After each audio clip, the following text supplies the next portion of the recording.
Esse Meet, eu acho ele muito legal, porque é uma atividade com aluno que não dá trabalho a ele, porque clicou, colocou o código, respondeu.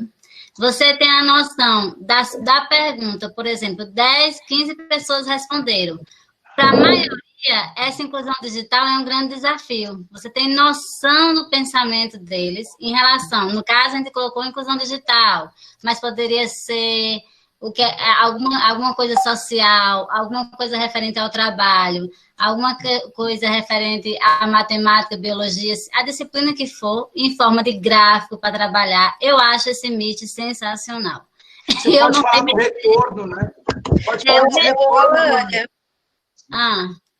E agora, gente, falando por experiência própria, os alunos amam isso, eles acham muito legal esse anonimato, eles acham muito interessante. Então, professores aí de matemática, história, geografia, dá para fazer também, mas nas matérias de português, de filosofia, sociologia, é muito interessante, principalmente quando a gente estiver falando de conteúdos que instiguem a reflexão do aluno, que proponha uma postura mais própria do aluno, para ele apresentar o seu ponto de vista de uma maneira anonimata. Porque às vezes o aluno tem vontade de falar, mas ele não quer se expor diretamente, né?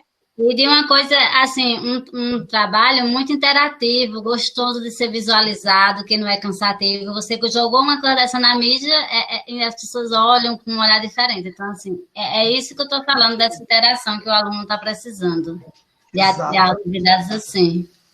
É bem isso mesmo. E aí, é bem isso mesmo.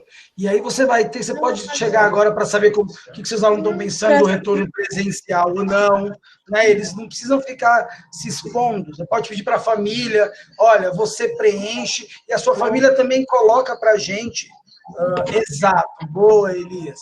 Não confundir os dois, porque os nomes são bem parecidinhos, é o Menti e o Meet, é bem isso. No comecinho que eu tinha de professor, hoje naquela ferramenta, o Meet, que eu faço a nuvem de palavras, não é o Meet, é o Menti. Isso! O nome é muito, mas a gente confunde todo, o aluno vai confundir também, você pode ter certeza. Então, ela é uma ferramenta, vocês vejam, ela é muito simples de mexer. Você viu, conversando com vocês, eu abri, criei coloquei, vocês conseguem ir lá preencher. Se eu voltar agora, eu quero saber se, enquanto eu estava falando, alguém foi lá e escreveu no...